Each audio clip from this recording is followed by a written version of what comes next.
This is the Rebel Scum Podcast. Available in video on YouTube and audio wherever you listen to your podcasts.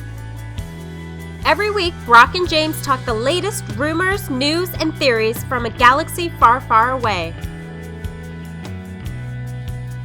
Support us on Patreon for exclusive offers and join the Star Wars discussion.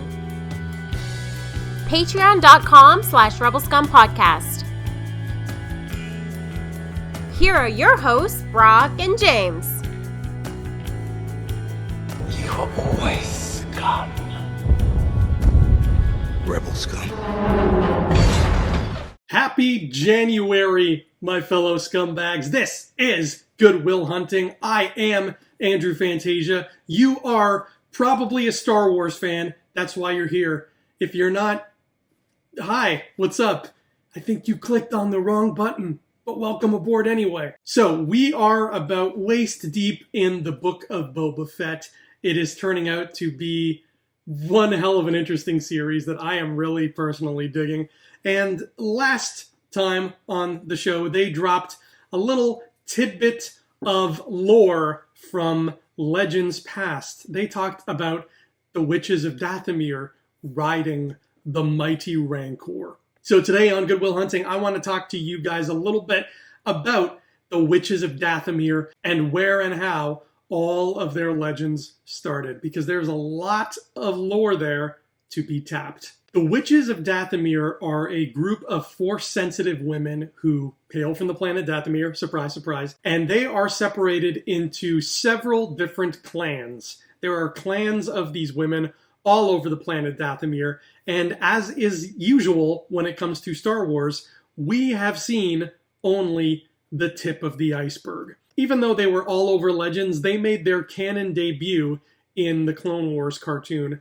And in Clone Wars, we saw the most famous clan on Dathomir. We got to meet the Night Sisters. And the Night Sisters were a cool choice because they are these spooky ladies who dabble in certain types of magic that gets a little confusing because according to what all the sources say, the supernatural talents bestowed upon all the Witches of Dathomir is, in fact, the Force. Makes sense. In Star Wars, anything magical is usually attributed to the Force. That's just how it works.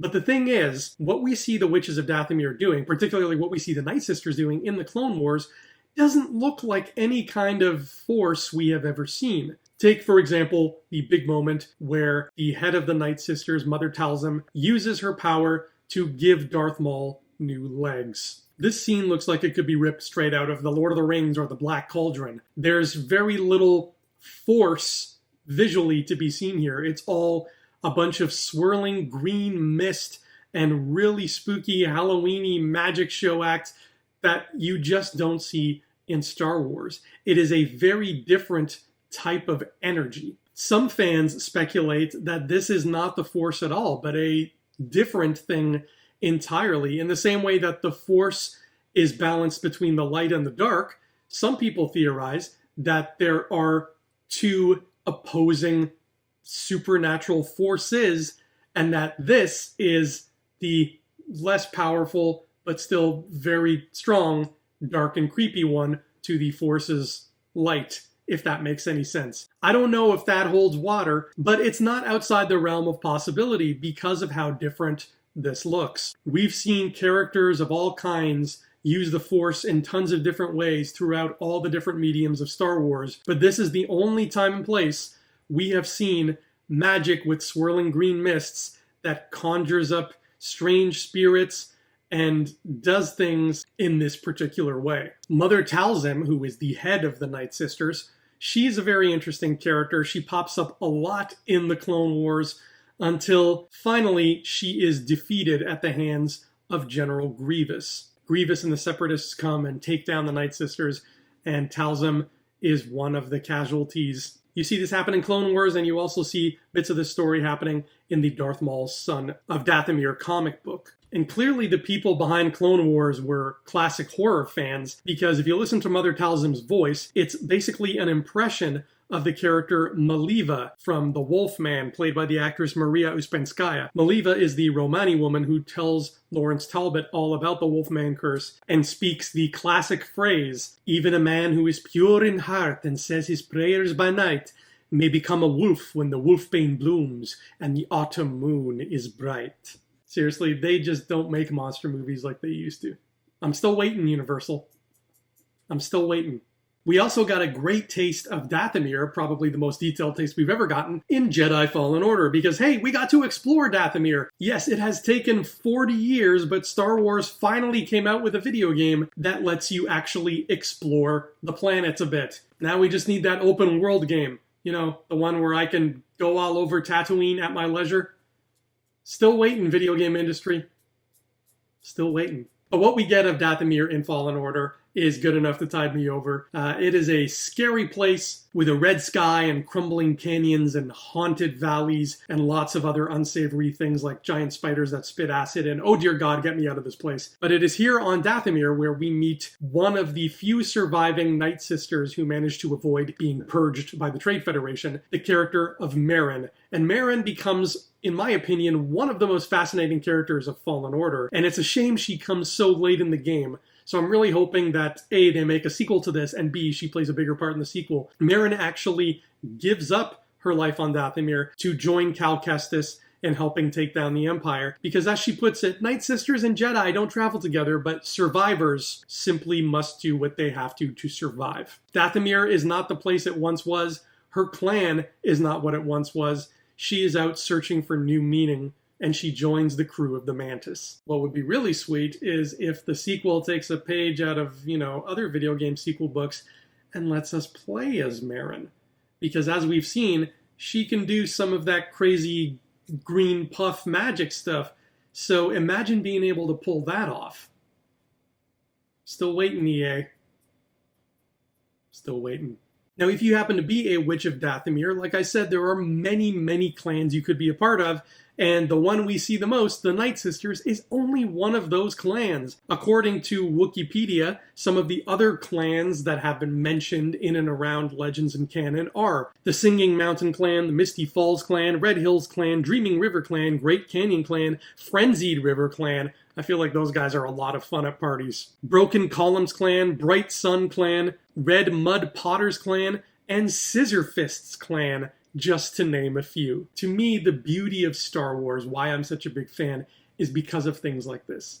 Is because when we watch a Star Wars movie and we see, Pisana, and we see that one little party happening on Pisana with all those people having their party that they have once every 42 years, that is a sliver of the overall tapestry that is just Pisana. And we just got a little taste. We just dipped our pinky in the icing and took a taste. We didn't even see the whole cake. And every place and every world and every faction and every person and every background character in Star Wars is one of those cakes. We only see Moma Nadon for like a hot second, but we know a whole lot of stuff has gone on in that guy's life. That's the beauty of Star Wars to me, and that's the beauty of things like the Clone Wars and the comic books and now all these new shows coming on Disney Plus, is they give us the opportunity to take that frosting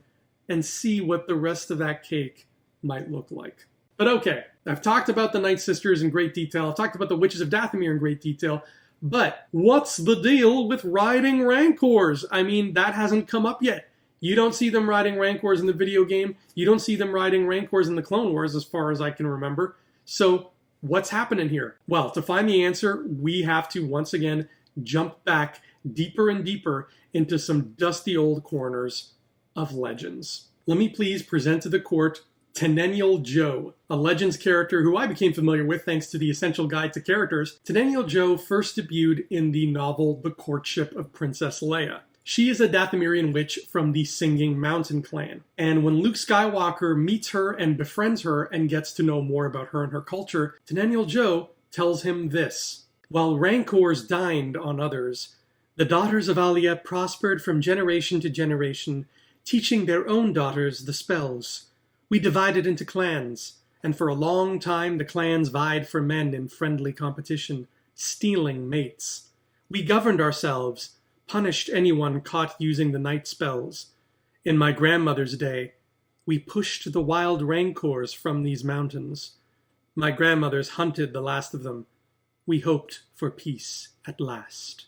This not only explains how all the different clans came to be, it explains how they used the native fauna, particularly the giant, super dangerous Rancors, who we learn in the Book of Boba Fett are not exactly dangerous unless provoked, depending on who you ask, to gain the upper hand in battle. It was a matter of necessity. We have so many clans, we want to be the best clan, we gotta have the biggest Rancors. There's so much rich history going on Dathomir. We would be remiss to not ever see it again. I don't know when it'll ever happen. We haven't gone back all that much in the comic books, but if you ask me, I think the two best places to pop back into Dathomir and have some fun are Jedi Fallen Order 2, see other parts of Dathomir, meet other clans, etc., and even more so, I think we can see them in the High Republic. I feel like that era might be the Dathomirian witches in their prime, and if we visit them in a High Republic book, or even better, in the Acolyte TV show, we can get to know those clans in a much more fruitful way, in the same way that we got to know all the wildlings when Jon Snow went north of the Wall in Game of Thrones, and we finally met all these different wildling clans and saw what they were like and how they interacted with one another. The Acolyte